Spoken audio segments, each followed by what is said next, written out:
Have you ever felt like you're walking through fog, carrying a weight no one else can see? No applause, no comfort, just the sound of your own footsteps echoing in silence. In those moments, something within you begins to shift. The noise fades, the masks fall, and you start hearing a deeper voice, the one that says, "Keep going, stay with me." As we step into the first chapter, imagine this. You wake up one morning and something inside you feels strangely quiet. The world still moves around you. The same faces, the same conversations, the same routines, but something invisible has shifted. The laughter that once filled your days feels hollow. The noise of the world that used to comfort you now sounds distant, as if coming from behind a wall of fog. You smile when expected. You speak when spoken to, but inside you feel a silence growing, deep, heavy, and unfamiliar. Most people panic when this silence arrives. They think they've lost their way. But what if this isn't the end of something? What if it's the beginning of something sacred? Marcus Aurelius once wrote, "Nowhere can man find a quieter or more untroubled retreat than in his own soul." That is where your journey begins, not in the noise, but in the quiet. Loneliness, that cold shadow most fear, is not your enemy. It's your first teacher.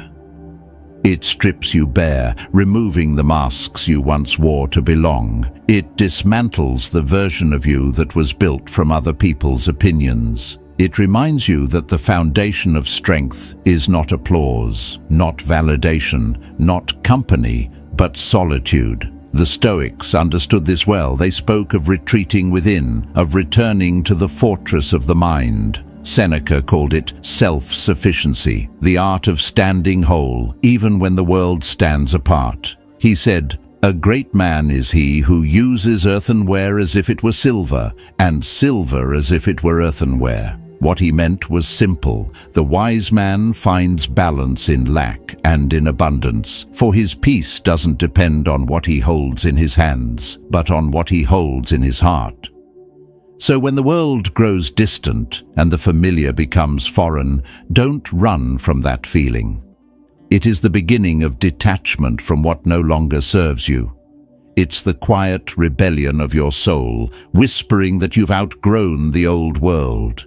The discomfort you feel isn't punishment, it's purification. I once knew a woman who understood this truth, though not at first. After her marriage ended, she found herself surrounded by silence. Her apartment, once full of laughter and light, became a kind of echo chamber. At first, she filled it with distractions, work, endless scrolling, new people, old habits. But every noise she invited in only deepened the emptiness. One evening she decided to stop running. She sat on her couch, turned off every light, and listened. The silence pressed against her chest, heavy at first, almost unbearable, yet night after night she returned to it. She cooked alone, she read, she wrote, she cried.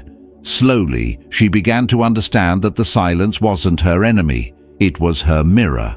Months later, she said something I never forgot. "Silence is where I finally heard myself." That is what the Stoics meant by returning to the inner citadel, the stronghold within that no storm can breach.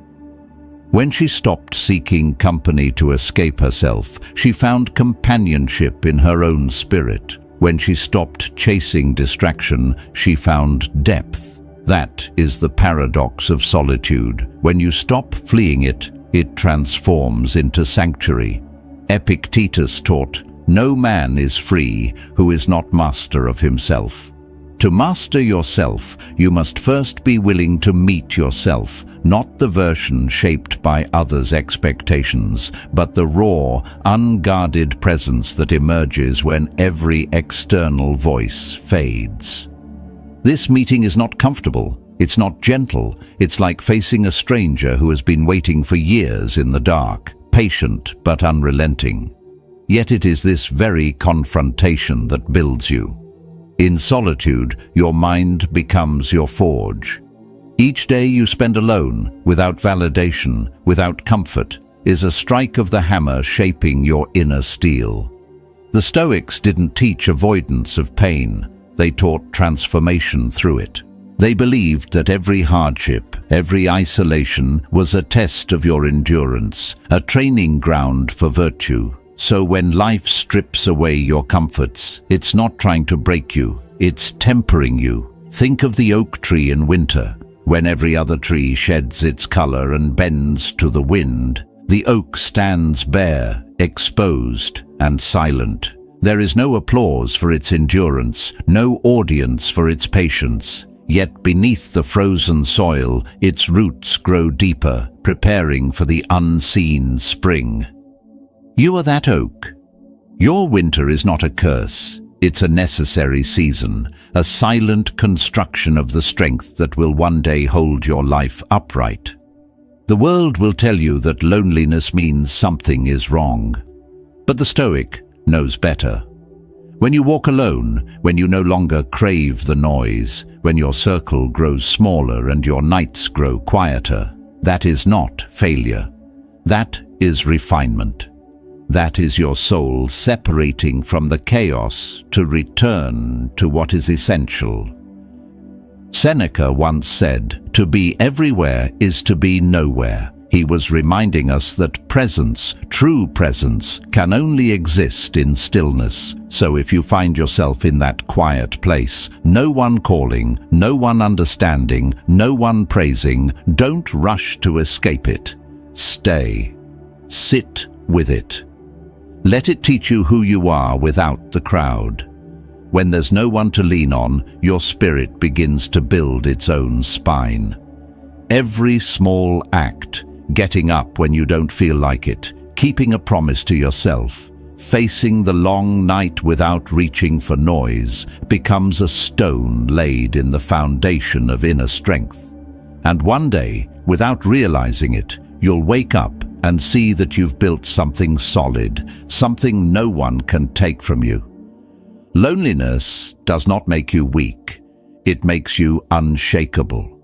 It's the gym of the soul, the place where you lift invisible weights until your essence hardens into resilience.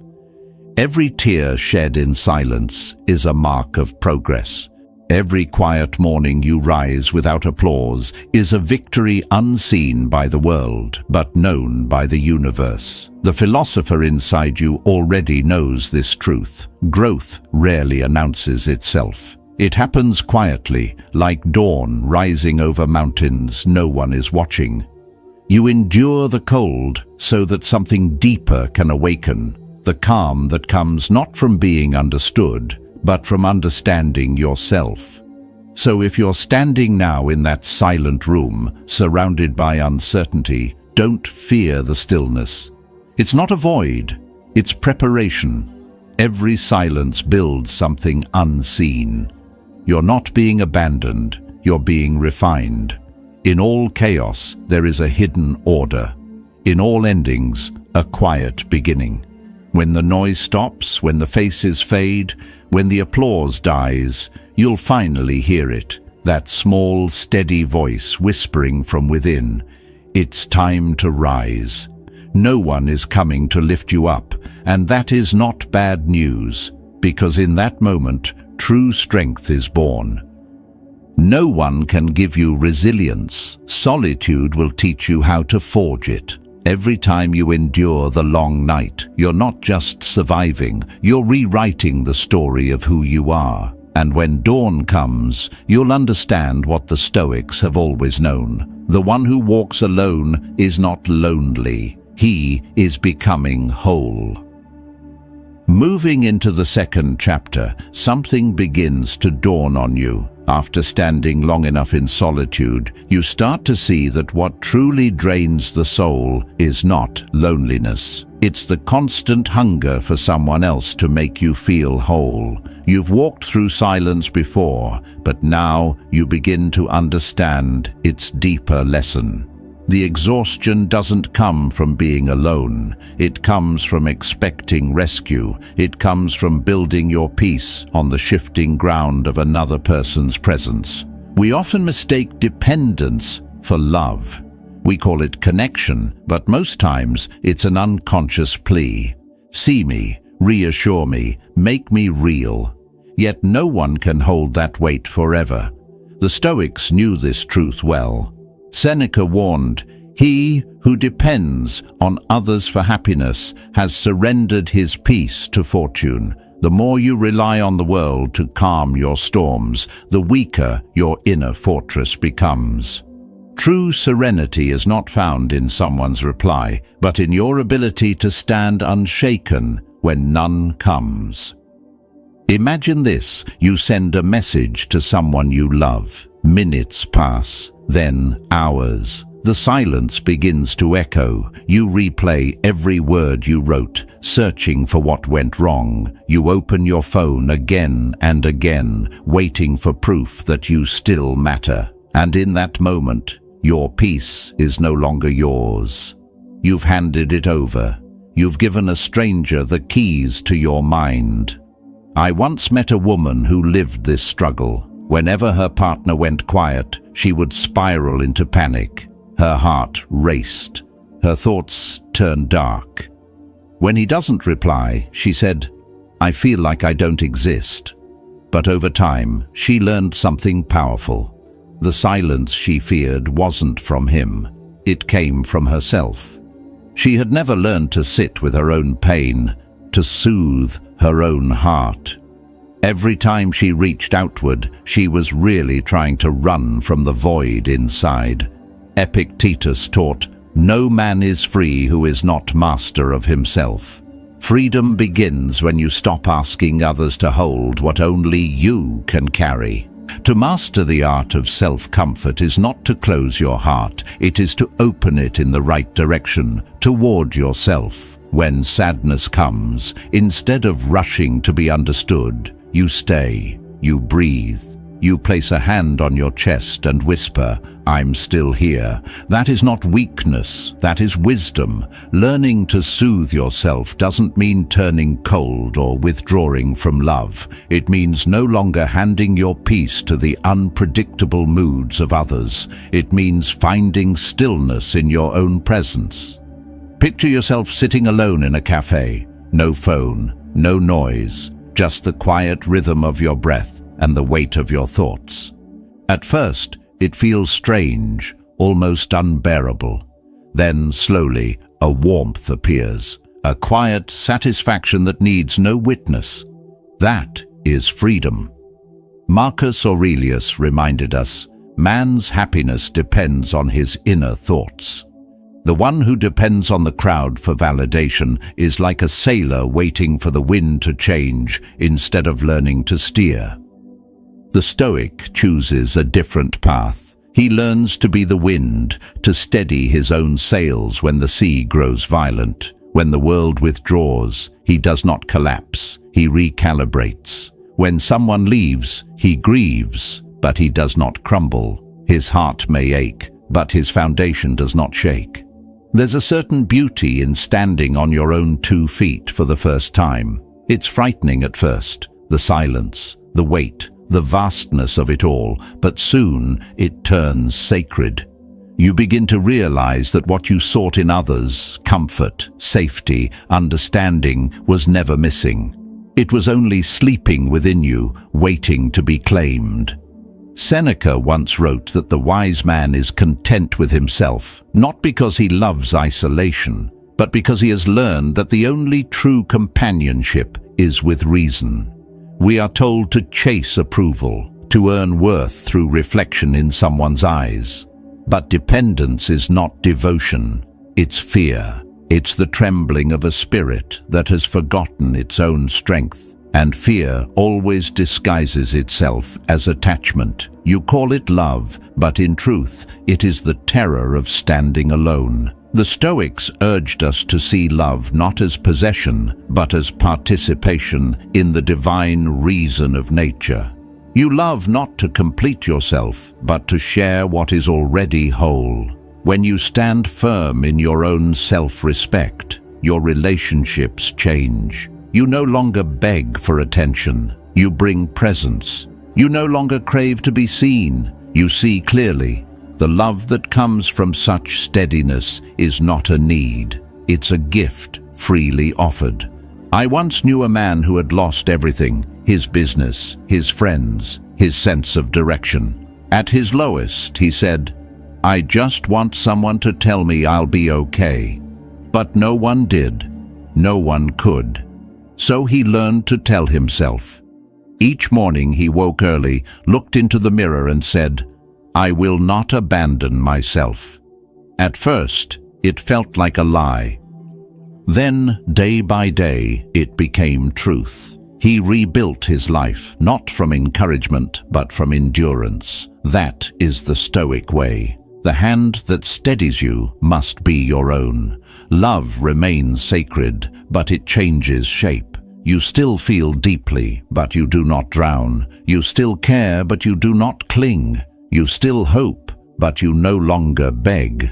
This is emotional independence, not the rejection of others, but the refusal to give them dominion over your state of mind.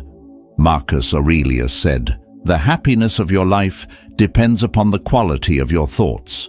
So watch your thoughts when silence arrives. When someone withdraws, do not ask, 'Why did they stop caring?' Ask instead, 'Why have I stopped hearing myself?' The answer to that question will return you to your strength. At this stage, you will learn the quiet art of standing with yourself. You'll discover that when no one comes to comfort you, it's not punishment, it's preparation. The world withdraws so that you can step inward. That's not isolation, it's initiation. You'll stop waiting for someone to rescue you and start realizing that the one you were waiting for was never out there. It was you. So when the silence stretches long and no voice answers your call, remember this. No one coming doesn't mean you are alone. It means it's time to rise on your own. Whisper softly, "I do not need to be saved. I only need to stay true." That moment, when you refuse to abandon yourself, is the turning point.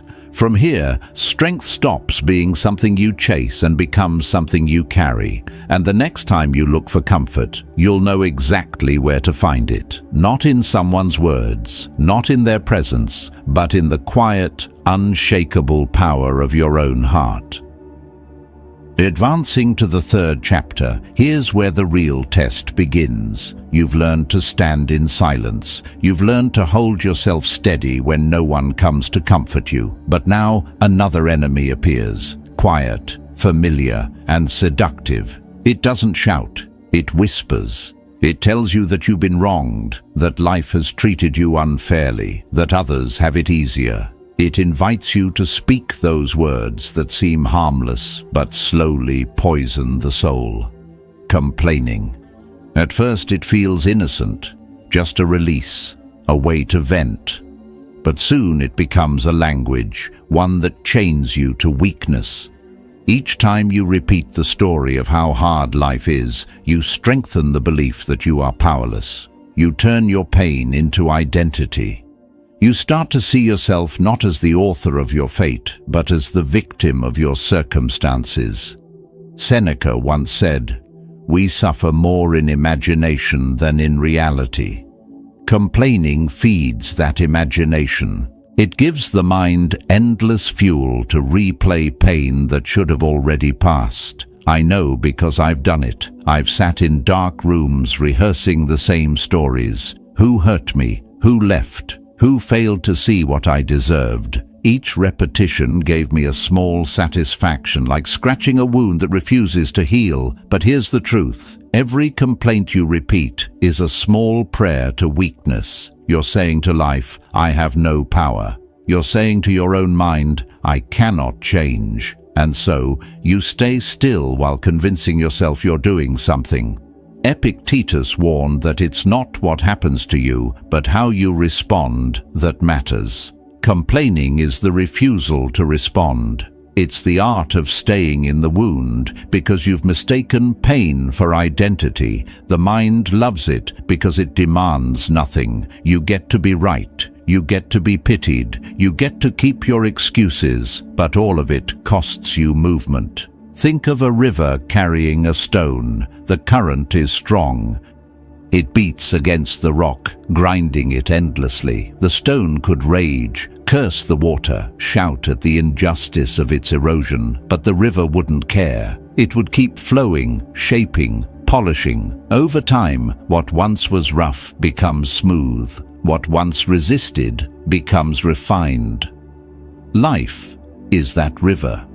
Your complaints don't stop the current. They only make you forget that its pressure is carving you into something greater. A woman once told me a story that stayed with me. After a betrayal by her closest friends, she spent months consumed by bitterness. I told anyone who would listen, she said, how cruel they were, how much I'd given, how little they cared. Then one night, she asked herself, if no one were here to hear me complain, would I still tell this story? The silence answered for her. No. That question broke the spell. The next morning she stopped speaking about what had happened and began writing instead, not about the pain, but about what she could build from it. Her story didn't change. Her focus did. Complaining is the ego's favorite disguise. It sounds like truth, but it's just resistance dressed as wisdom. It lets you believe that reflection is progress, when in reality it's avoidance. The Stoics called this attachment to grievance a sickness of the soul because it feeds on attention. The more you talk about your suffering, the more the suffering becomes your home. Marcus Aurelius wrote, when you arise in the morning, think of what a privilege it is to be alive, to think, to enjoy, to love. Yet how often do we wake and begin the day with a sigh? I'm so tired. No one understands me. Life is unfair. These small sentences seem harmless, but they build a cage around your mind. They teach your brain that misery is the default setting. Before long, it's not the world that is cruel, it's your thoughts that are. Truly strong people don't deny their pain. They face it, name it, and then act.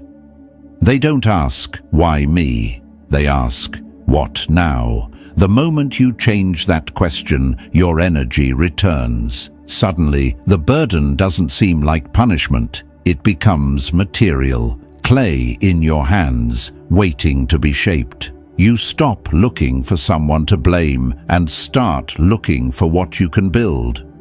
Seneca said, difficulties strengthen the mind as labor does the body. That is the essence of Stoic strength. Every time you stop complaining and take even the smallest action, clean your space, take a walk, write a single sentence, you reclaim power.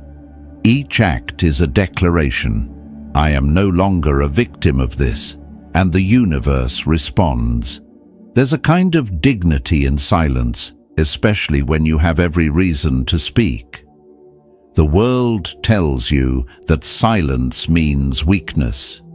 But the Stoic knows silence is command. When you no longer waste your breath repeating the past, your energy gathers like a river behind a dam, waiting to be released into creation. That is the hidden strength the complainer never knows. Once, during a hard season of my own, I caught myself mid-complaint. The words had become a rhythm, automatic and self-soothing. So I stopped. I sat in the quiet and said to myself, this is not the world's fault. This is my choice of focus. That single moment changed everything. The world didn't get easier, but I got steadier. From then on, every problem became a training ground. Every silence became a mirror. When you stop complaining, you begin to hear what was always beneath the noise, your own power calling you back. You realize that life was never punishing you. It was waiting for you to stop resisting long enough to teach you. The Stoics believed that fortune doesn't favor the loud. It favors the prepared. And preparation begins the day you refuse to waste another breath on blame. Remember this: the energy you spend complaining could be the same energy that frees you. Each sigh could be a breath of courage.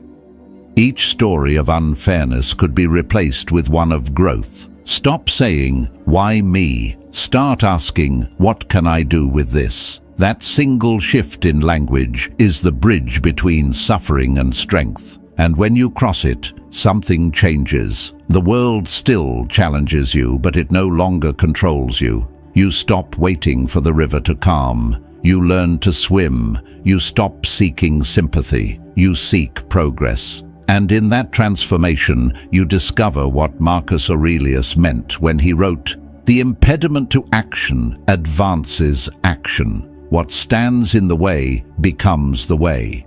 So the next time you feel the urge to complain, pause, breathe, choose silence, then action. For silence builds power, and action builds peace. Every time you resist the impulse to replay the wound, you polish your own soul, smooth and luminous, like that stone beneath the river. Because in the end, you were never truly alone. You were just too busy complaining to hear your own strength rising from within, calling you back to the path of your becoming.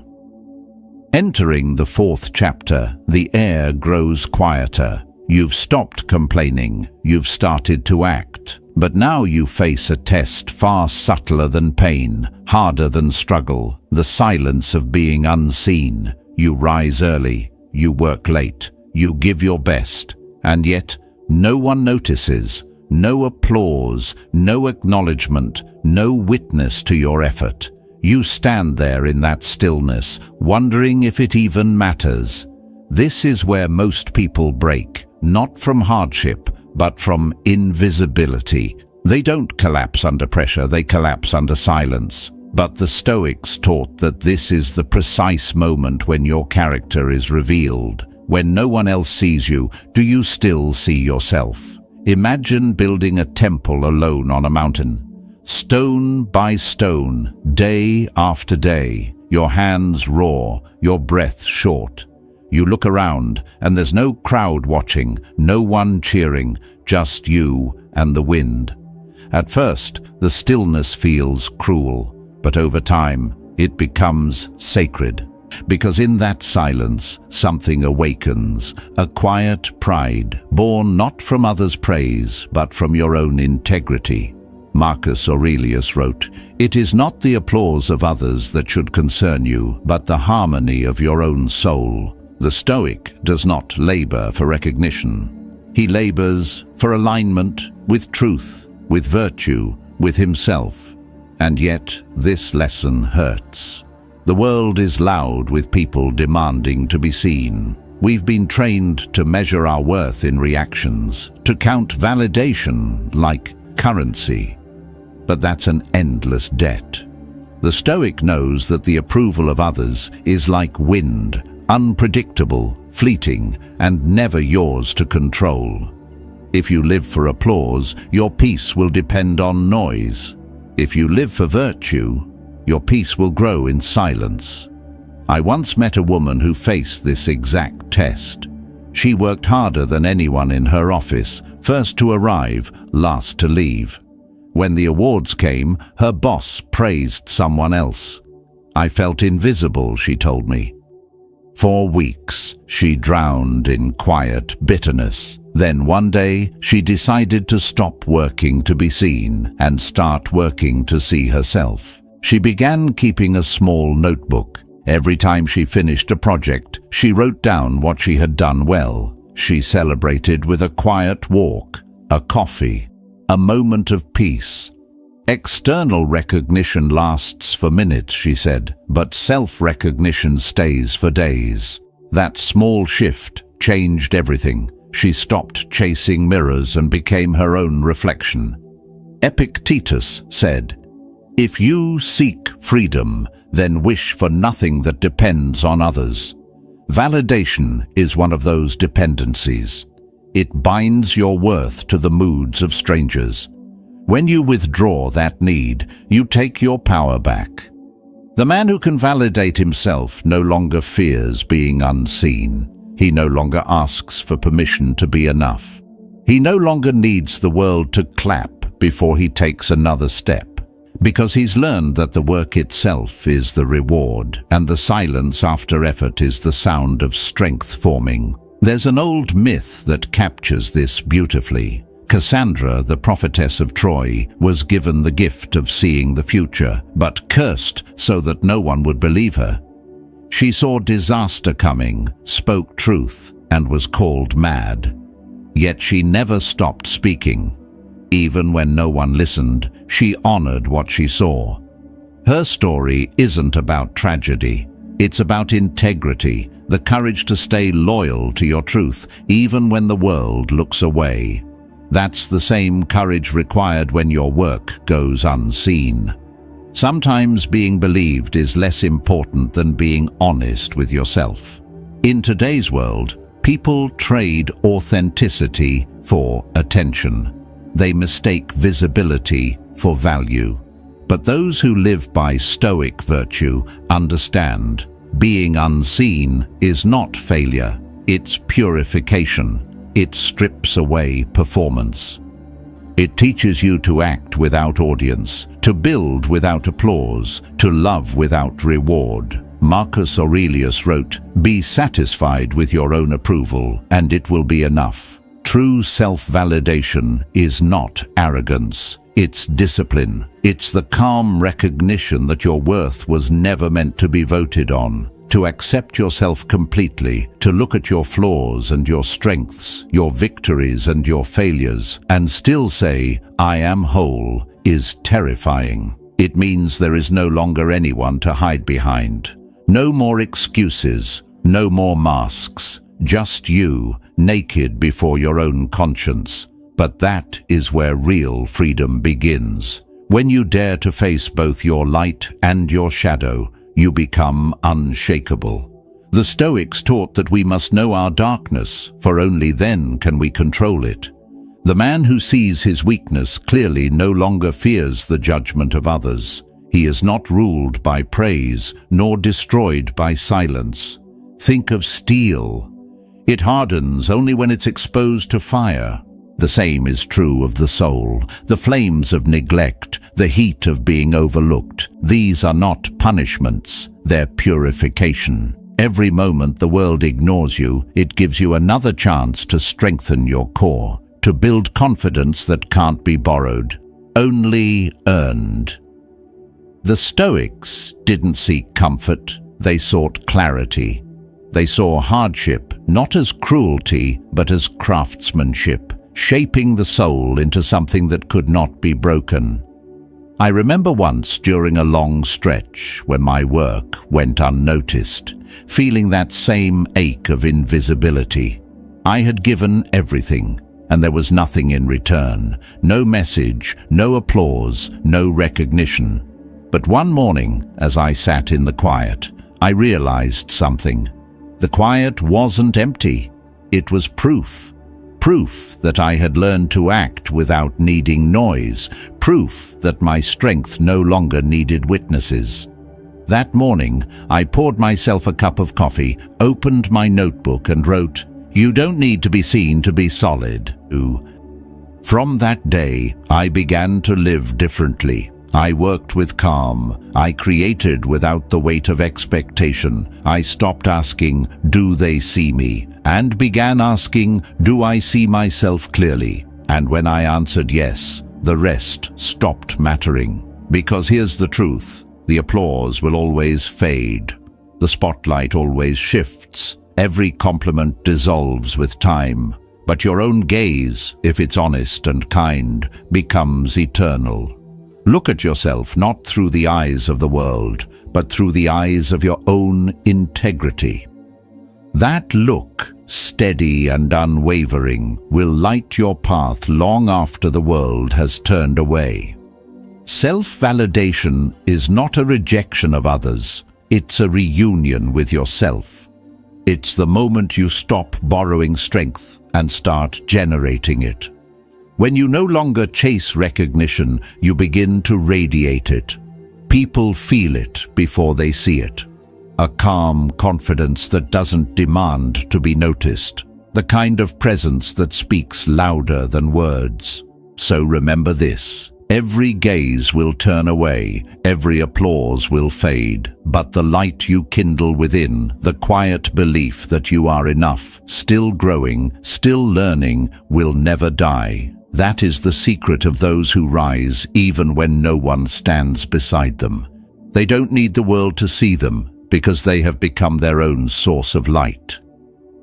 From here, the path turns fierce. You've learned silence, you've learned to walk alone, you've stopped waiting for the world to notice, and yet life still strikes. You fall again. Just when you believed you had mastered yourself, the ground gives way. It's not the same fall as before, it's deeper, sharper, quieter.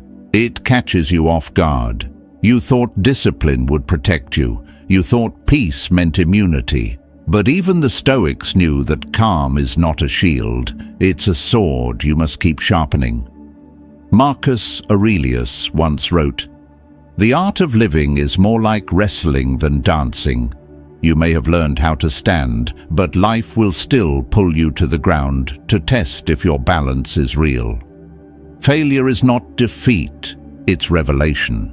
It shows you where you are still fragile, still attached, still ruled by pride. It exposes the parts of you that have not yet learned humility, and that's the purpose of the fall, not to break you, but to unmask you. Now imagine standing in the ruins of your own effort. The dream you built is cracked. The confidence you carried has turned to dust, and in that dust you hear a voice whisper, "Maybe you were never strong at all." That voice is not your enemy, it's the teacher. It's showing you where illusion once lived.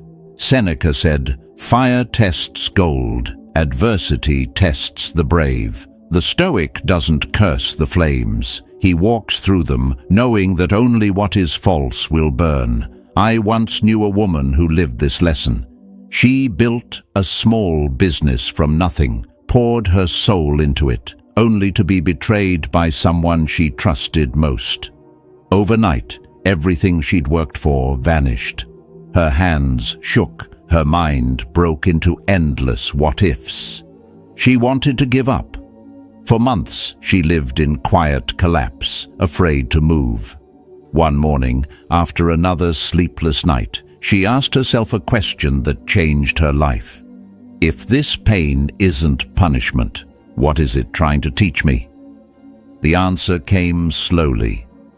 Maybe, she said, I never truly listened to my own intuition. From that day, she began rebuilding, smaller, slower, wiser. She didn't rebuild her company first. She rebuilt herself. She started writing each morning, not about loss, but about lessons. A year later, her business reopened, not larger, but steadier.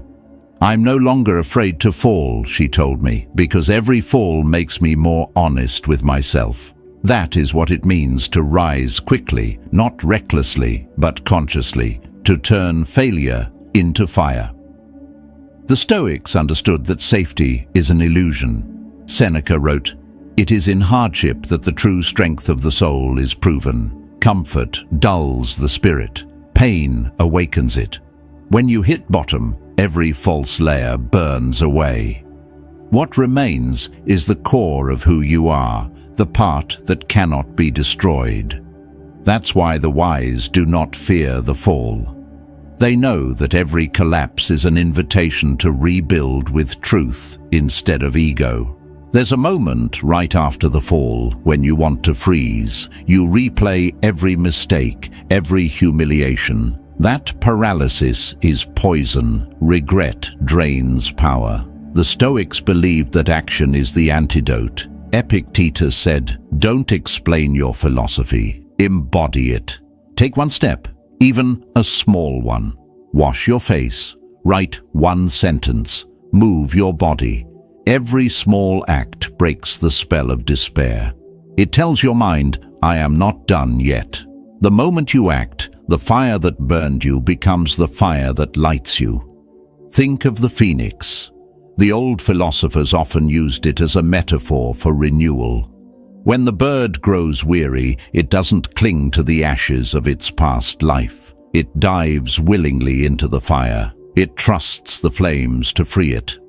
When it rises, it carries no old feathers, no dust, no burden. Humans are the same.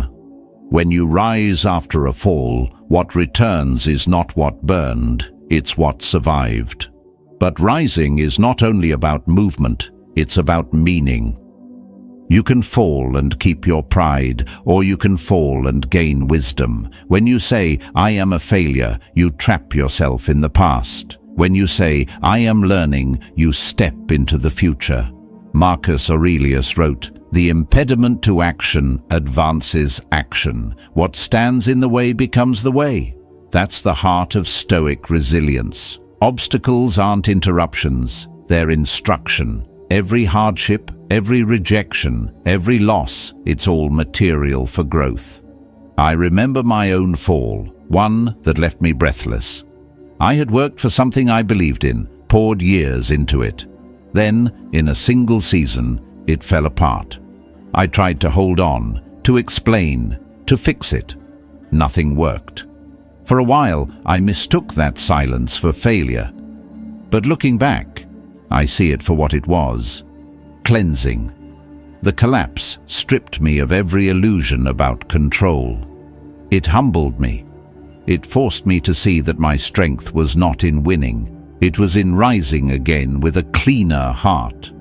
Rock bottom, I learned, is never the end. It's the ground you push off from. The Stoics believed that a person becomes invincible not by avoiding hardship, but by meeting it with virtue. When you can fall and rise without bitterness, you become unshakable because you've seen what you're made of and you trust it now. Picture a sword in the forge. The metal glows red, trembling in the heat. The hammer strikes again and again. Sparks fly. It looks like destruction, but it's not. Each strike gives the blade its edge. Each flame makes it stronger. That's what failure does to the human spirit. It shapes it, sharpens it, hardens it, until it can cut through the next storm with calm precision. Falling doesn't make you weak. Staying down does. And when you rise, not because someone lifted you, but because you chose to, you become a different kind of flame. A steady one, a quiet one, the kind that doesn't need wind or applause to keep burning. So when life drops you to your knees again, don't ask, why me? Ask, what now? Don't wait for a hand to reach down. Rise on your own terms. Rise with warmth still in your chest and clarity still in your eyes. Every fall is a message from life itself. You are not finished yet. And when you finally stand, look back at the ashes, not with anger, but with gratitude. They were never your end. They were your beginning. Every fall you endure, every mistake you face, every collapse you survive, it's all proof that the flame inside you cannot be extinguished. Rise quickly, rise quietly, rise as the forge itself, the place where fire becomes form. Because the Stoic truth remains unshaken. It's not falling that defines you, it's what you choose to become in the flames. At this stage, the lesson cuts deeper. You've learned to endure solitude, to rise from the ashes, to walk without applause. But now you must face the quietest battle of all, the one between will and emotion. It's the moment you wake with no spark, no excitement, no fire in your chest. You feel empty. You stare at the task ahead and whisper, "Not today." Yet that's the exact moment the Stoics trained for. When emotion fades, will must take command. Marcus Aurelius once wrote, "Stop talking about what a good man should be one." He meant act, even when you don't feel like it, because the mind that waits for inspiration becomes a servant of its moods. The mind that acts from discipline becomes its own master. Inspiration is a guest. It comes when it pleases and leaves without warning. But will, that's your house. That's what you build when no one visits, when no one watches, when the light outside dies and you still move. There will be days when you feel hollow, when you stare at the work before you and your heart says no. But if you still sit down, if you still take one step, you're training the rarest strength, the ability to move without emotion's permission. Seneca said, "Luck is what happens when preparation meets opportunity." Discipline is preparation. Emotion is noise. When you rely on motivation, you live like a sailor waiting for wind. When you rely on will, you move even when the sea is still. I once knew a woman who lived by this truth. She was a single mother with 2 jobs, waking at dawn each day, exhausted before the morning began. For years, she told herself she would chase her dream, open a small bakery when life calmed down. It never did. One evening, her young son asked softly, "Mom, what happened to your dream?" Something in her shifted. That night she decided to start again, not because she was inspired, but because she refused to keep waiting. She rose 15 minutes earlier each day, reading, planning, saving every dollar she could. Some mornings she wept from exhaustion, but she never stopped. A year later, she opened that bakery, not because she felt ready, but because she acted when she wasn't. "I stopped waiting for passion," she told me. "I just needed will." My son needed to see his mother not give up. That's the Stoic essence. Epictetus said, "No great thing is created suddenly. The world tells you to follow your heart." The Stoic says, "Guide it." Emotions are like weather, unpredictable, shifting. But the will is like the sun behind the clouds, constant, even when hidden. Each time you act without waiting for the right mood, you strip emotion of its control. You prove that you're no longer a slave to inspiration. When you act from discipline, you stop chasing a feeling and start serving a purpose. You stop asking, "Do I feel ready?" and begin asking, "What must I do?" That shift is the birth of mastery. The Stoics believed that freedom isn't doing what you want. It's doing what is necessary, willingly, to act not from pleasure, but from principle. I remember a time I lost all drive. My work felt meaningless. Each morning I stared at the blank page, frozen. Then I remembered a line from Marcus: "If it's endurable, then endure it. Stop complaining." So I wrote one sentence, then another. The page filled slowly, painfully. But something returned, a quiet strength, not excitement, not joy. Something better, control. That's the secret. Action doesn't wait for feeling. It creates it. You'll learn that the moments that define you are not the ones filled with energy and inspiration. They're the ones where you act with none of it. The moments when you show up, tired, unseen, and still move your hands. Those moments carve your character deeper than any victory. They make your spirit unshakable. Discipline doesn't mean being cold. It means loving your purpose enough to serve it, even when your heart resists. Every day you choose will over emotion. You tighten the bridge between thought and action, between who you were and who you are becoming. You start to realize something profound. Inspiration doesn't create will. Will creates inspiration. The act of beginning, however small, awakens the energy you thought was gone. So if today you feel uninspired, unseen, unsupported, remember this: you don't need any of it to move. You don't need a perfect morning, a cheering crowd, or a clear mind. You just need one choice: to start, Not perfectly, not passionately, just honestly. The Stoic doesn't wait for the mood to act. He acts, and the right mood follows. Begin where you are.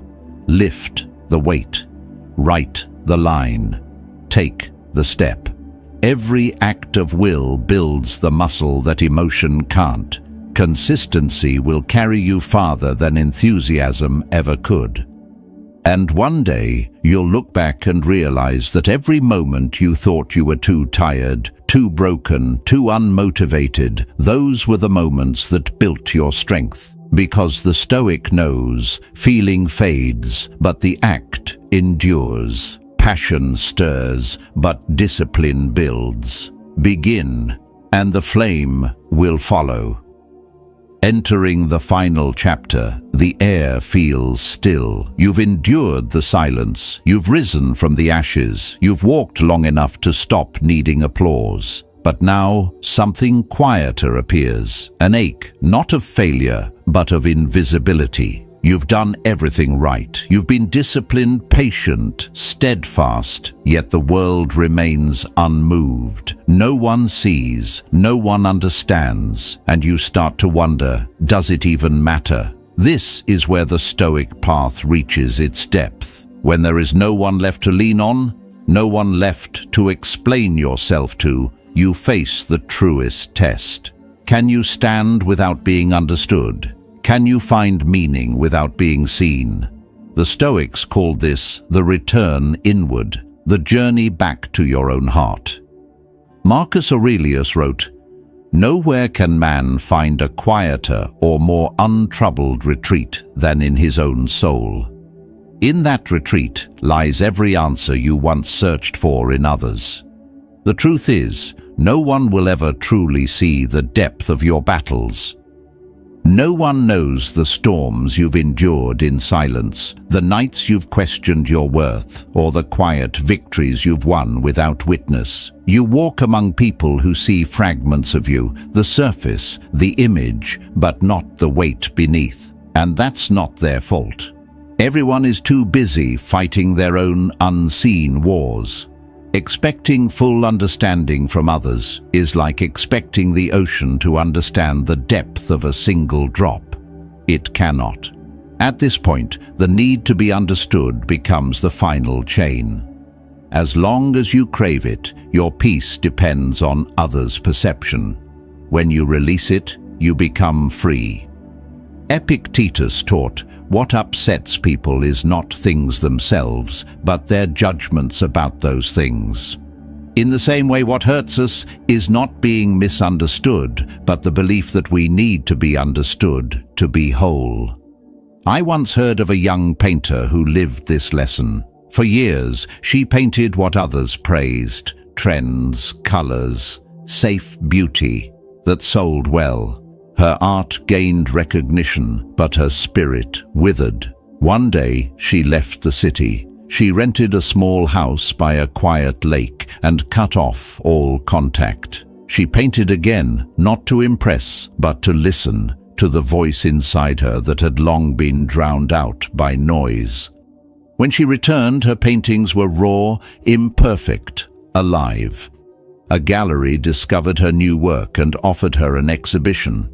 When asked what changed, she said, "When I stopped trying to be seen, people finally saw me."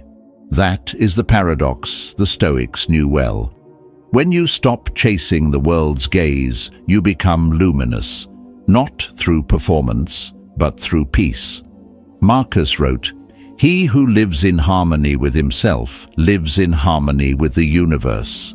The more you return inward, the more you radiate outward. Like a lighthouse in the night sea, it does not move to be seen. It stands still, and by doing so, it guides others home. You too are that lighthouse. You do not need to explain your light. You just need to let it glow steadily. The Stoics never sought to be admired, they sought to be aligned. They knew that understanding is a rare gift, but self-acceptance is a daily choice. When you finally stop begging the world to see your worth, you start seeing it yourself. You realize that love, peace and understanding were never things to earn, they were things to awaken. I remember once sitting alone, exhausted by years of trying to be understood. I wanted someone to say, "I get you," but no one did. And in that silence, I realized something profound. I didn't need to be understood. I needed to understand myself. I placed a hand over my chest and listened. Beneath the noise, there was stillness. Beneath the stillness, there was guidance. That inner voice said, "You're already enough. Keep walking." Seneca wrote, "The man who is content with his lot, whatever it be, is the man who lives wisely. To be content with being unseen is to reach true strength. To walk your path without explanation, without demand for understanding, is to live wisely. You no longer seek saviors because you've become your own. You no longer chase love because you've found the source of it within. When you stop needing others to understand your story, you begin to live it fully. The contradictions within you, fear and courage, pain and healing, doubt and faith, begin to harmonize. You stop dividing yourself into parts that others can digest. You stand whole, unedited, unhidden. That's where peace begins. If life has ever exhausted you with the need to be understood, rest. Sit in silence. Let go of the urge to explain. Place your hand on your heart and listen. That voice inside, the one you've ignored while explaining yourself to the world, it still knows the way. It knows what to release, what to keep, what to build. Follow it. And when you do, you'll realize something simple and life-altering. You were never incomplete.